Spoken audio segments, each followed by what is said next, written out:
A very warm welcome to this special session from the John Louis Memory School. Today, we're going to talk about something really powerful, a lesson that truly hits home for so many of us, whether you're a student yourself or maybe a parent.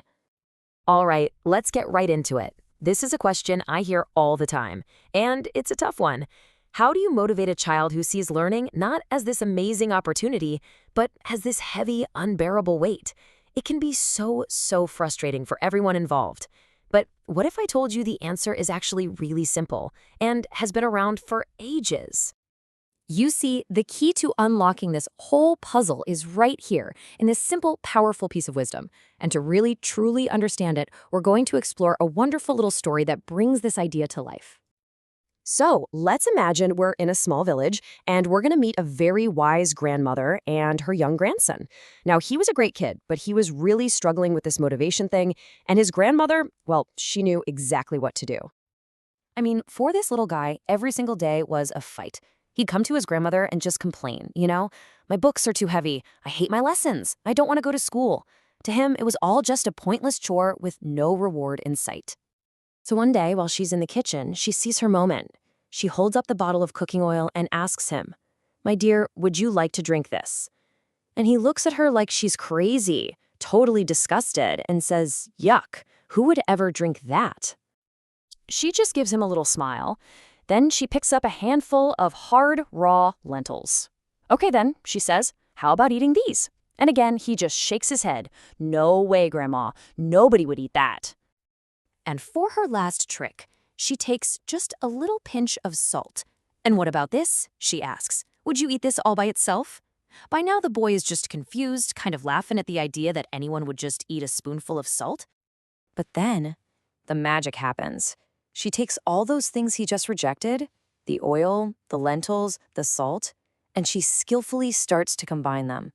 And pretty soon, this absolutely delicious, fragrant smell of a golden brown vada starts to fill the whole kitchen.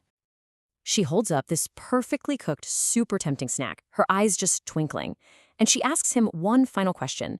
"But do you want this?" Well, his face completely lights up. "Oh yes," he says, eagerly reaching for it. And just as he's about to take a bite, she gently stops him and shares the real lesson. "Remember," she says softly, "this delicious vada that you want so badly, well, it couldn't exist without all those ingredients you found so awful just a minute ago."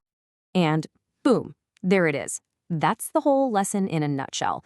Those ingredients he hated, the oil, the lentils, the salt, those are the bitter roots.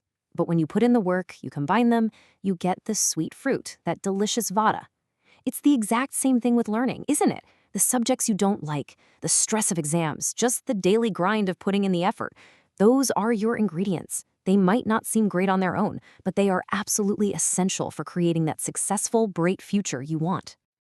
Okay, so why is this simple story about a snack more important today than maybe ever before? It's because it goes directly against a huge force in our modern lives.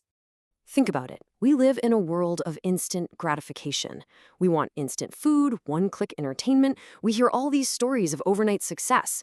We're basically being trained to expect everything right now. But here's the thing about education. It's the total opposite of that. It isn't an instant download. No, it's a slow, gradual process where you build skills layer by layer, day by day. There are just no shortcuts to real, deep understanding. This isn't just about school. It's like a universal law of how value is created. A rough piece of bamboo has to be carved and heated before it can become a beautiful flute. Raw gold has to go through intense fire to be shaped into a stunning ornament. In pretty much every case, a challenging process comes before a worthwhile result. So the million-dollar question is, how does a student actually use this idea? How do you go from just understanding this story to actually living it and changing how you feel about learning? All right, let's make this super practical. Here is a clear 5-step path to really take ownership of your learning journey. Okay, step 1, find some quiet time. Sit by yourself and just be really honest. Step 2, ask yourself this one question. What is the real thing getting in my way? Dig deep. Number 3, and this is a game changer, stop pointing fingers. It's so easy to blame parents or teachers, but let's put that aside. Which leads to step 4, take responsibility. This is where you get your power back. And finally, number 5, embrace the whole thing. Yep, even the tough parts. Because now you truly understand what they're for. This right here is the fundamental shift in your mindset. It's not about forcing yourself to love every difficult math problem or every long night of studying. Not at all. It's about accepting that these challenges are the necessary bitter roots. And once you accept that, you stop fighting the process and you start working with it. And that's really the question we want to leave you with today. The potential is there. That sweet fruit is waiting for you.